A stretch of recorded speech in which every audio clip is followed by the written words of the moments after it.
Okay, my great and mighty friends, this is just unbelievable. I have been at this 10 years or more, but specifically 10 years working on the mud fossils, and they are stone creatures now. This was a goose, and it died in a flood, and that's the feather pattern, it's still there.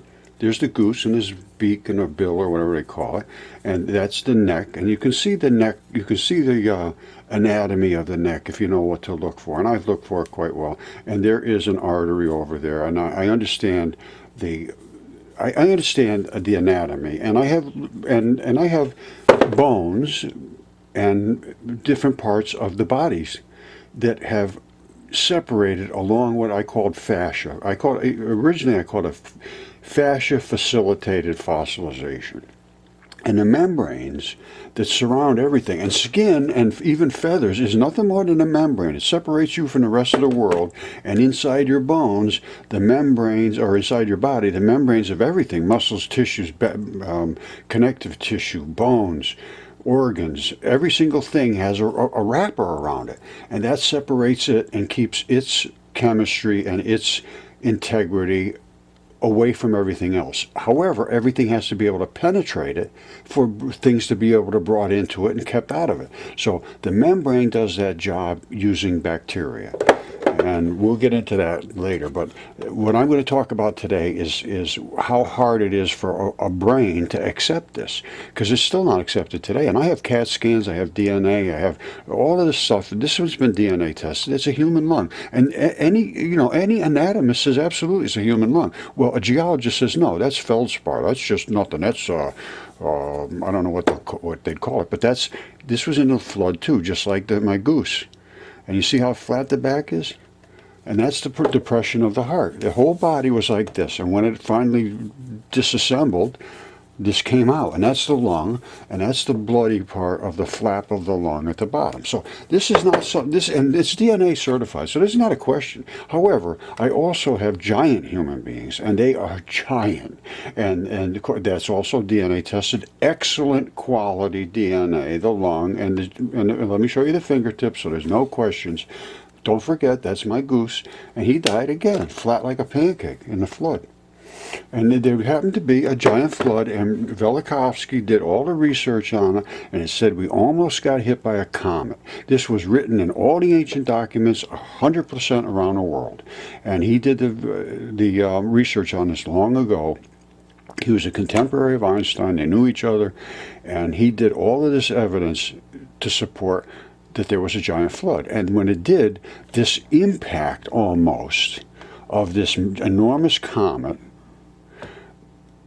literally set the atmosphere on fire, and it boiled the oceans. And that's what happened, I believe, ended up preserving these things. Like they were like bodies boiled, and then when they finally fell apart, that's what happened to them. They fell apart. Now, the red fleshy stuff turned into clay and mud, but the organs and everywhere where there were, below the skin right there, it's kind of floppy. That stuff there probably boiled away, and then the red stuff just flushed out of it because it's all over. And then sand is also silicates, and silicates are dense in the skin and so forth. So I understand this pretty well. And I prove what I had to say years ago, 6 years ago. And it's been denied by Yale and Harvard, and every single one of the academics and institutions will not allow this to be seen. So I see that as a real deficiency in their brains.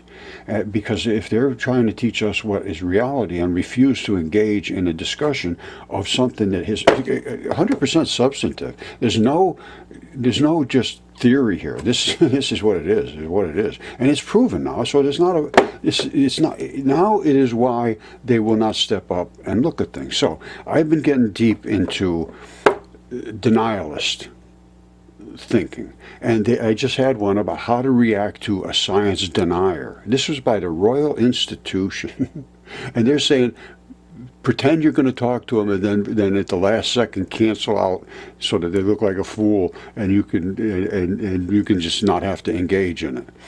And I mean, it's absolutely unbelievable. And then he talks about, what do you do with somebody You know, they said, well, we can change their opinions and get them back to being normal if they just heard the bad information, like a vaccine thing or something, and then we can bring them back to being normal if we can tell them the real information pretty quick. They can change. But what do you do about somebody marinated in false information, which is what academia has done? This is a mud fossil. This is, and I understand it now. It's nucleophilic substitution in aqueous transition metal dense fluids, and they create transition metal complexes, and they invade. It's called nucleophilic substitution, and the particles that were going to decay, they attach to them and stabilize, and when they dry out and the water goes away, they become stone, and that's what they are right now, is stone. And that's my buddy Caesar. All right, he's a goose, Caesar Augustus. All right, now we're going to see how kids learn, because the kids are the ones that can learn, and they show this. This is absolutely fabulous. The story here is that what makes a child smart. DW documentaries from DW Documentary, and they got 3.4 million subscribers. This is absolutely fabulous. I watched the beginning of it. These kids are so stimulated to learn. You can just sense it. You can just feel it. All right, now don't forget, I don't post links to things, but you can do what makes a child smart. DW Documentary on YouTube. Now, and it's fabulous. They do a fabulous job. And I feel like a 73-year-old infant now after watching this, because I have the exact same reactions these kids do have. You should gotta watch this. Absolutely. Why do you see these kids' eyes and the focus? And now they're watching their brains, what their brains are doing while they're looking. They thought they're just going, well, no. This is where they get basically indoctrinated.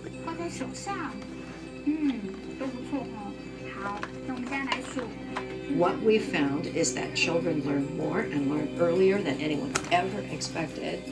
Babies are doing something remarkable without anybody knowing it's going on.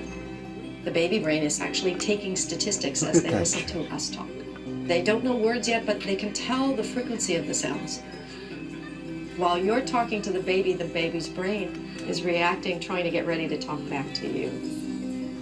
People have the tendency to think there's nothing going on up there. What's going on up there is rocket science.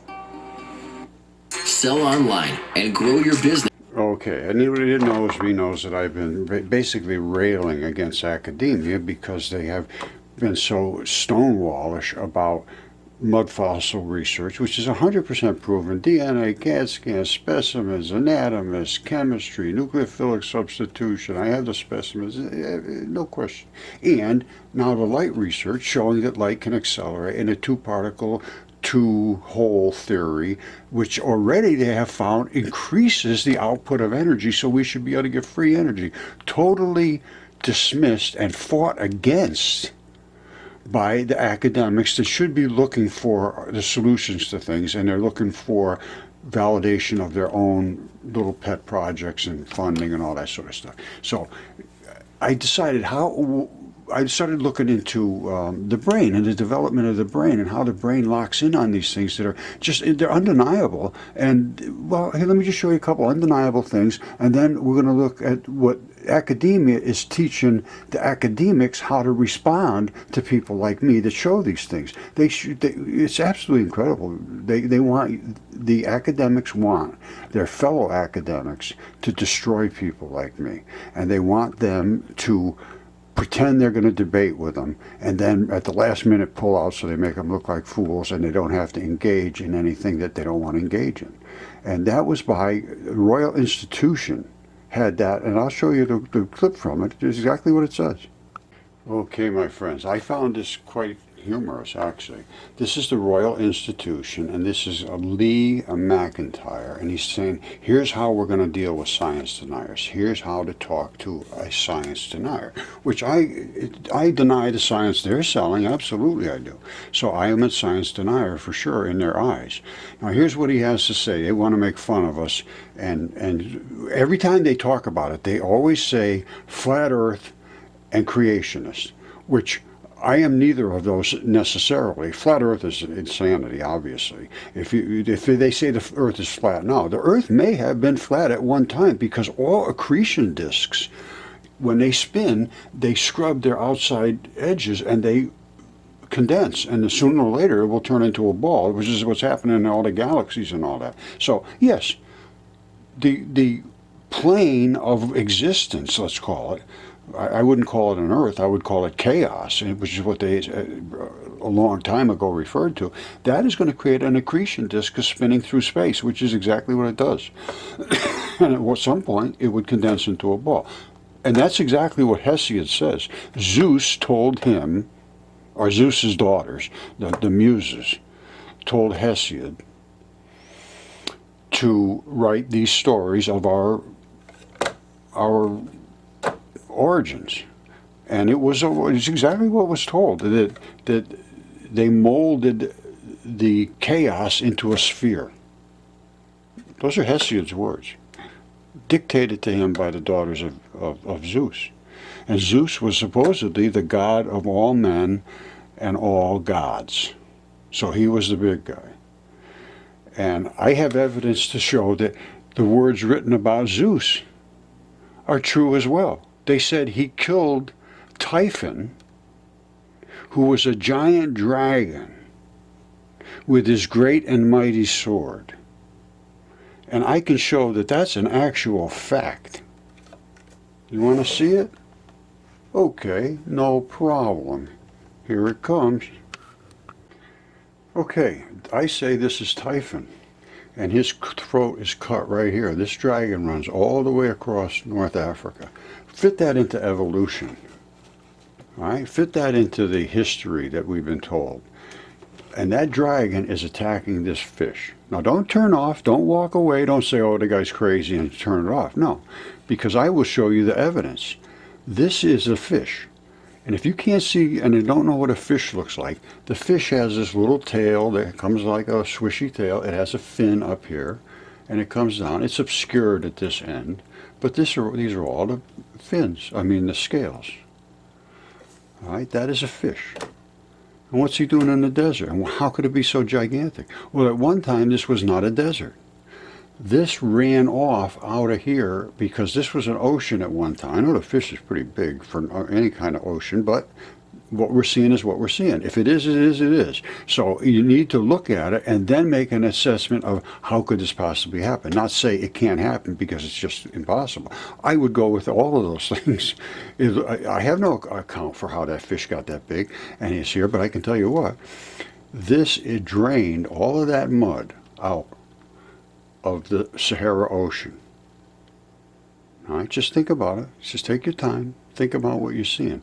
All of this ran, and some ran over the top of that fish. So in my estimation, the fish being killed, and he was killed, at the same time the waters ran out of the ocean and created the Cape Verde Islands. You see how perfect that is? That mud would come out and hit there, start to pile up here, and then flail off to the sides, which is exactly what it did. Now, they know that they said there's an offshore plain out here. No, this plain out here is from this runoff. I don't know how anybody could miss that. I really don't. And it's because they are so marinated in the things that they were told to say, they can't speak of these things. Because this is also the event when Atlantis collapsed. That's Atlantis. Also spoken of. They say, oh, no. Atlantis can't be in the desert. Yes, it can. And the reason it is in the desert was because it was right outside the Straits.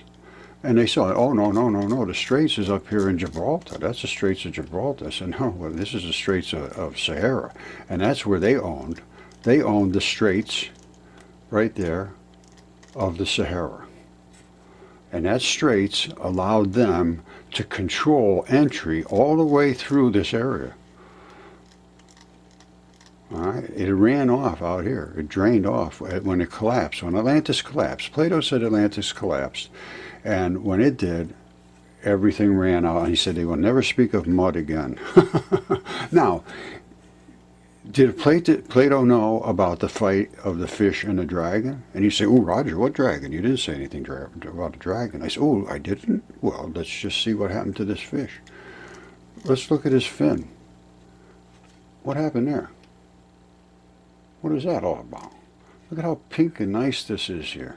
And then that nasty looking stuff. What's going on with that? That is blood vessels. Those are all eaten into by some noxious, toxic thing. They're all over the place. These are all nice, clean, tasty looking little blood vessels. Those are good. But these ones up here have been invaded by some noxious, toxic stuff coming down. Look at it flowing down. Let's see if we can back out and see what, ooh, look at that stuff coming down and making that. Where's it coming from? Ooh, comes from right up there. Let's see, what is it? It's combusting right here. Look at that. Wow, look at that stuff. Yikes. Yikes, what the hell is that? Look at that. I wonder where that's coming from. Well, it's coming right out of here. Well, what is that? Well,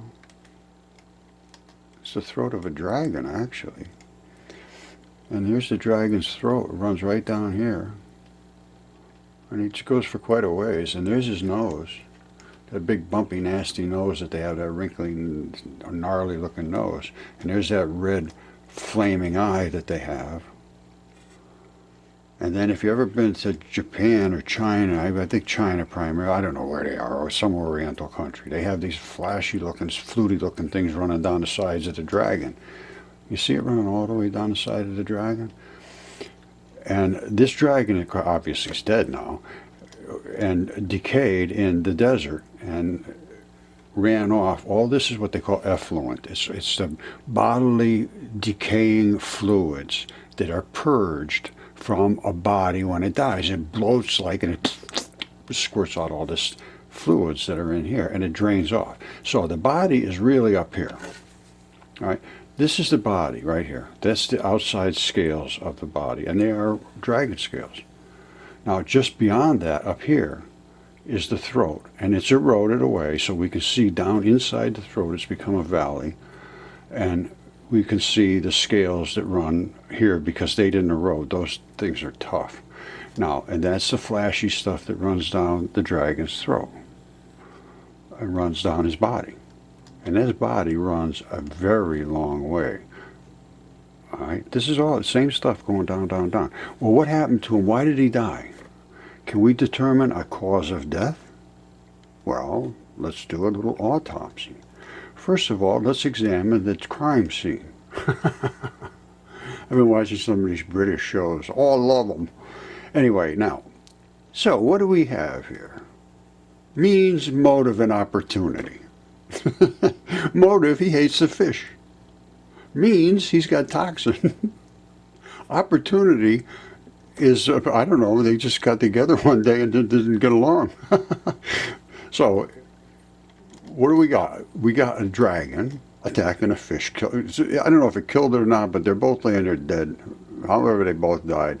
I could tell you how the dragon died. And he died exactly what it says about Typhon.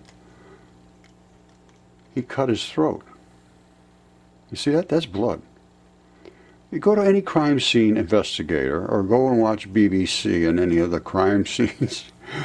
When they die and they come out about a month later and they find a dead body, they have all of this stuff running off of it, just exactly like this. I have pictures to show them. You can look it up. Look at a dead body, bloated and fluids.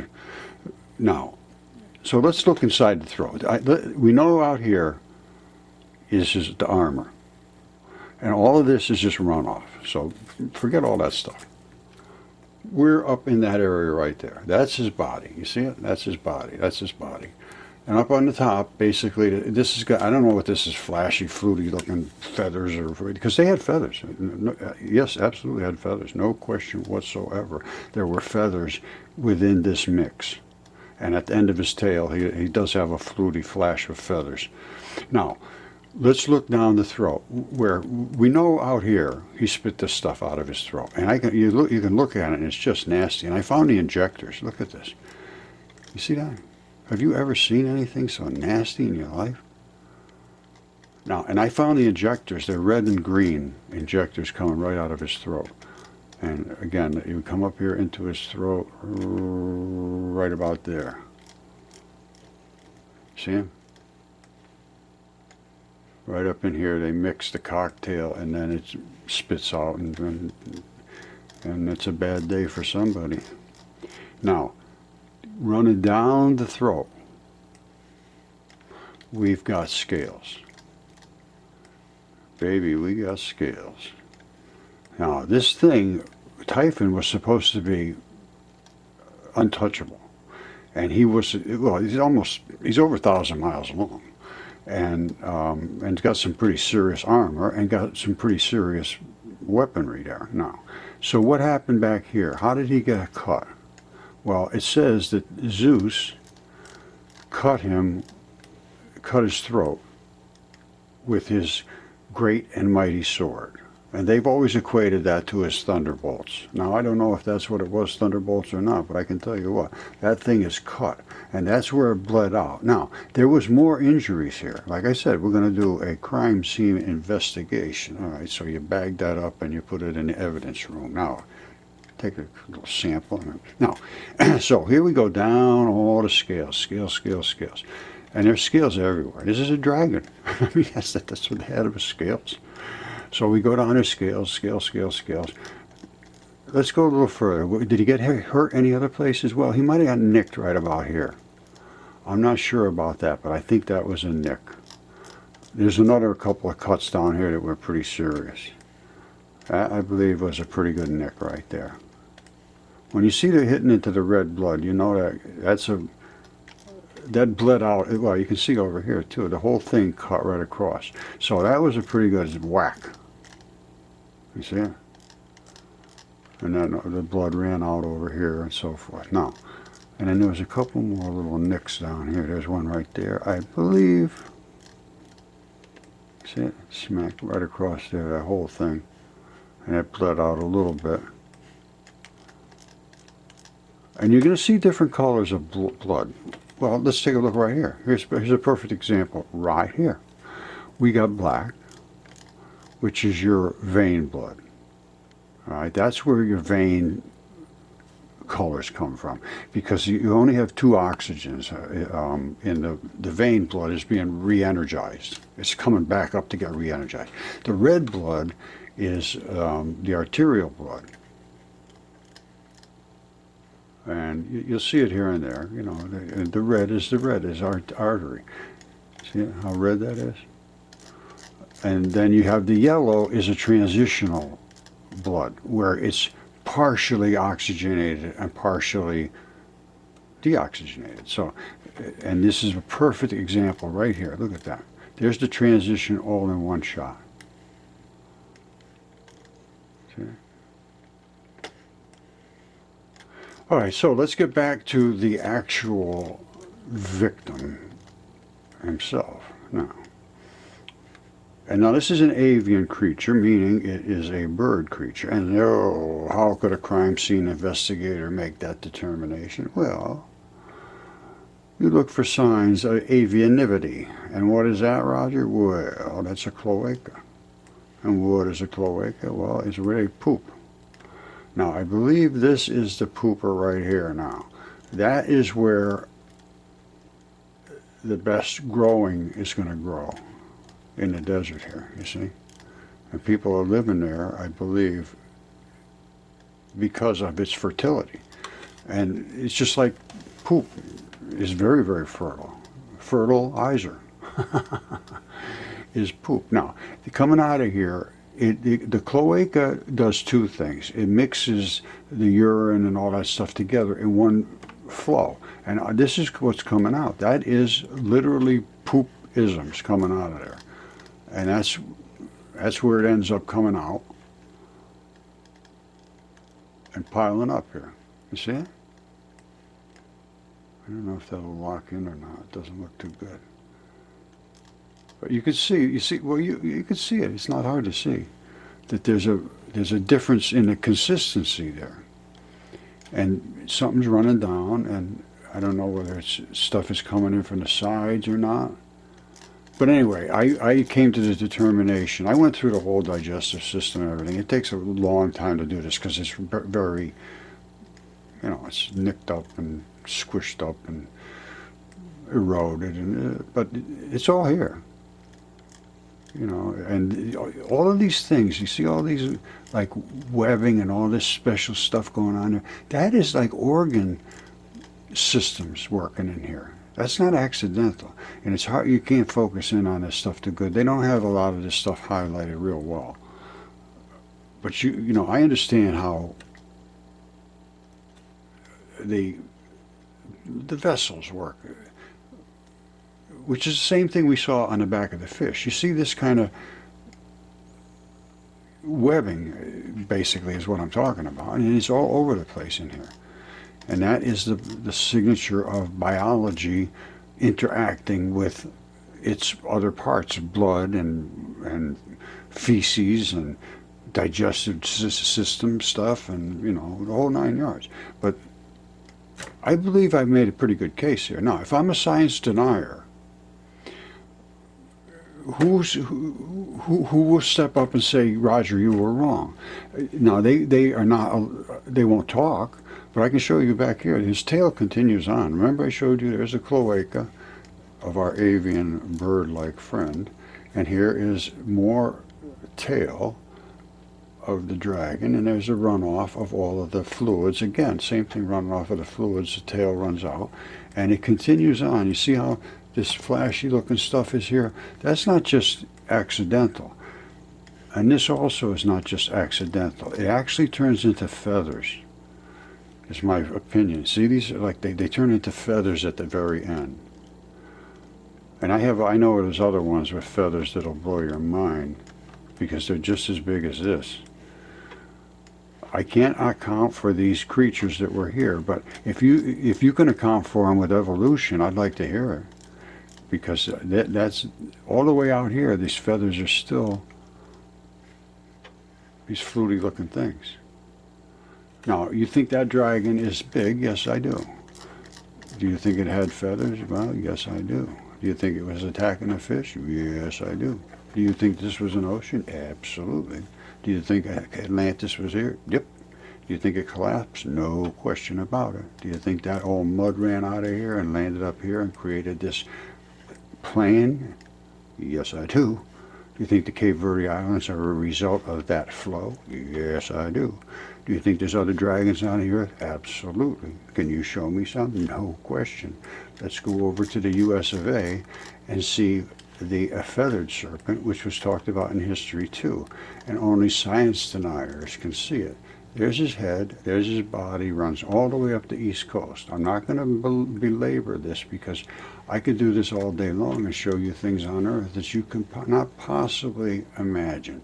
But this again is a dragon. And this was the feathered serpent. And there's a feather flutes way up here to the top coming out of Little Rock. Here's the body, runs all the way up. The reason it's a different color is because different body parts grow different things. This different chemistry is in different body parts, and different chemistry grows different things. Bone meal is for flowering plants, and blood meal is for green leafy plants to make them grow. Now, so we know we have different body chemistry here, obviously, and that's the feathered serpent. And it's something strange about it. Look right at the edge of his nose. Look at all these little river systems running around here that are just unbelievable. And that surrounds all of his nose and the edge of his body where it meets the rest of the world. Now, how that happens, je ne sais pas. But I can tell you where the feathers are. There's a ton of them all over. And here's some right up here. Those are feathers. Those aren't just wrinkles in the ground. Those are tips of feathers. You see that?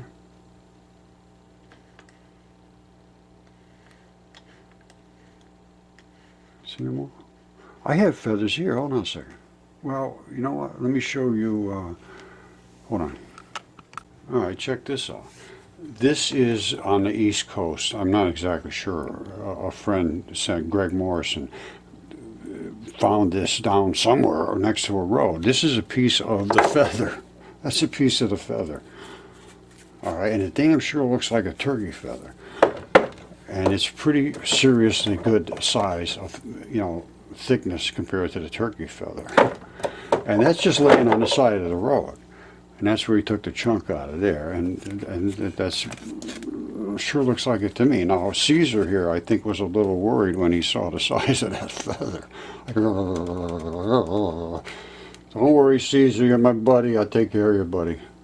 So, okay, his feathers are back in place. I was thinking his feathers would maybe wrinkle up or something. He got a little scared to see the size of this thing. He says, he doesn't talk much, but I could feel what he was thinking. He said, oof, that thing is pretty good size. I think he was thinking maybe it was corn-fed. I'm telling you, if I'm a science denier, but somebody show me why I'm a denier. I can see these things. There's no question what this is. There's the other side of the feather. It's just that's the side to the bottom. There's the top. All right, I hope you can see that. I think you can. All right, you see that? That's the feather on the bottom. Or the top. I don't know, one or the other. There's the feather on the top. I'm not sure. This one's lighter, and that one's darker. So I don't know. It doesn't matter to me. It's one or the other. So, am I a science denier? Yeah, I'm looking at things that I can see, and I'm saying that what you guys are telling us is not right.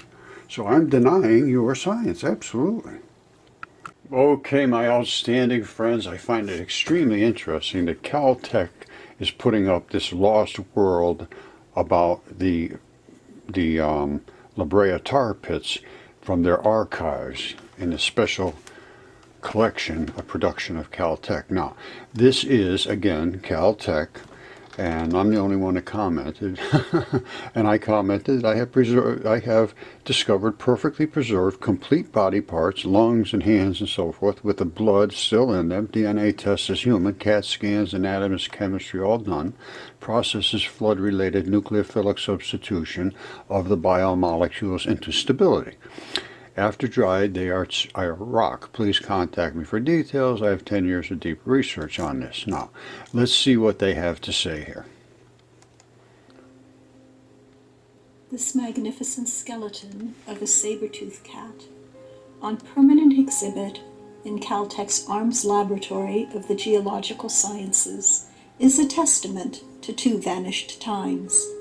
The Pleistocene epoch, 12,000 to 2.5 million years ago, when gigantic, now extinct mammals roamed what is today the American West. Okay, they're talking about gigantic, now extinct mammals, and they're giving it a time period that some of these things I don't agree with, obviously, and some I can't disagree with. So let's see what they have to say and the gigantic creatures that they're talking about, and then I'm going to show you what we discovered. And the once thriving era of large vertebrate paleontology at Caltech. Large vertebrate paleontology. This is what they discovered at the La Brea tar pits. Now, where do you see all the oil rigs behind the tar pits? Oil rigs are there to extract oil, obviously. Oil is literally body fluids from giant creatures, and I mean giant. The Caltech story begins with Chester Stock, a UC Berkeley trained paleontologist who made his reputation with the first fossil studies of such Pleistocene creatures as the giant ground sloth.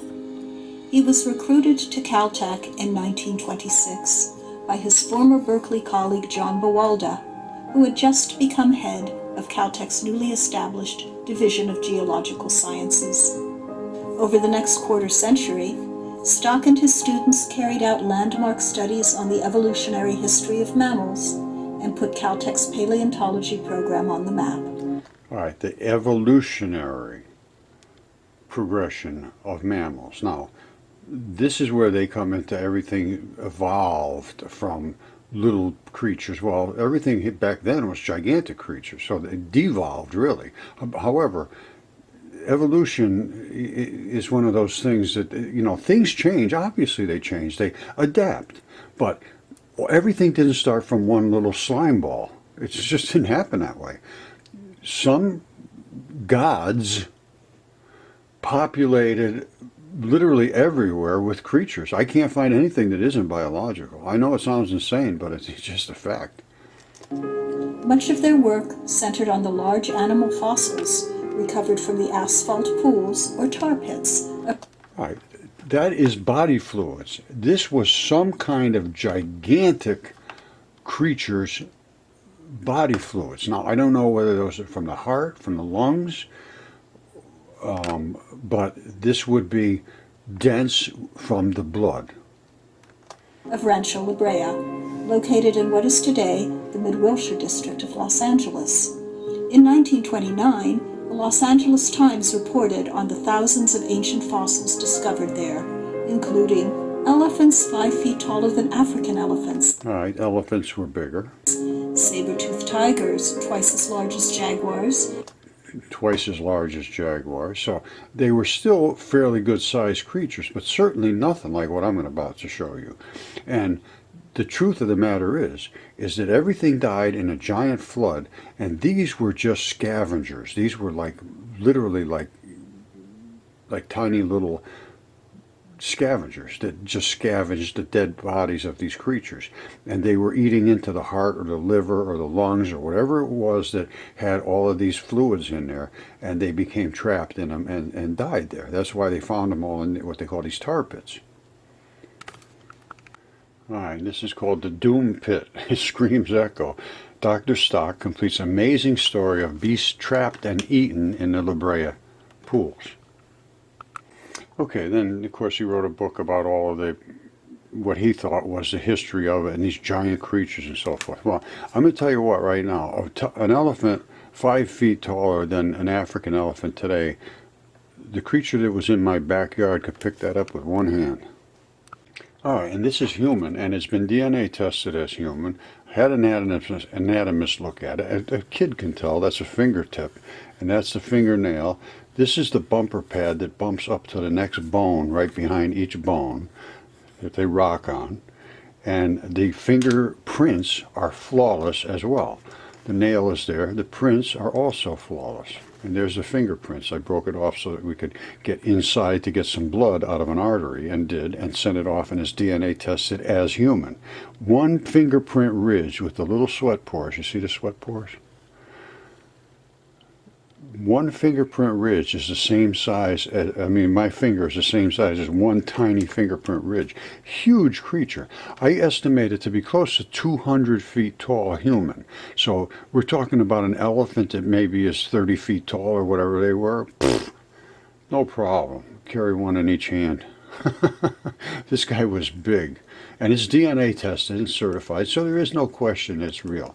And the tests were done very, very carefully, and I extracted the DNA extremely carefully, and when I sent it off, it came back. It was quite an expensive and extensive test, and it came back as all three things I sent: a mud tip, a lung, and a 36-inch fingertip, and they all came back as human, and they were dense in the DNA. Excellent quality DNA sequences obtained from the 36-inch tip and the long tip. And there they are, Homo sapiens. So, La Brea tar pits, that's wonderful. And I would love to have Caltech become involved in my research, because what I figured out was nucleophilic substitution. And that happened after the Great Flood. And I've done this for 10 years. I know exactly the process. I've done it myself. The DNA tests were in 6 years ago. CAT scans were all done, 7 CAT scans. The chemistry is all figured out. So it's time to look at what we really did have for creatures in the past. Not it's fine. La Brea tar pit's wonderful. I love it. But we now have the complete body parts. Even like this. That's a goose. That's a goose. It died in a flood. There's the feathers on a goose's head. That's the feather pattern. You see it? And it died in a flood, and that was the side that was down. The side that's down just mats out flat. The rest stays pretty much perfect. The lung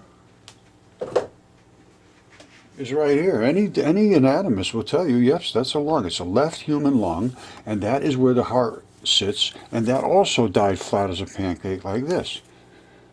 Flat as can be on the back, and that's because of the flood. And I have many specimens, and this is what happens to bones. They separate on these fascia planes. The fascia is the coating around the organ, the bone, the skin, the whole thing. The skin is nothing but fascia. Feathers are the same thing. They're fascia. Well, when I say fascia, they separate you from the rest of the world, like in a goose or whatever this was.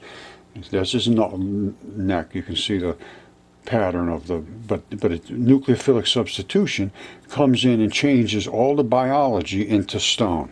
So, Caltech, are you ready to step up and find out about my work? That's what I'd like to engage with somebody in the academic arena and have them examine and either to say, yeah, the guy's a fool, or let's take a closer look. That's all I'm asking for. I don't expect you to say, oh, yeah, the guy's fabulous. Oh, yeah, we'll just jump right in. No. Do your scientific due diligence. That's all I'm asking.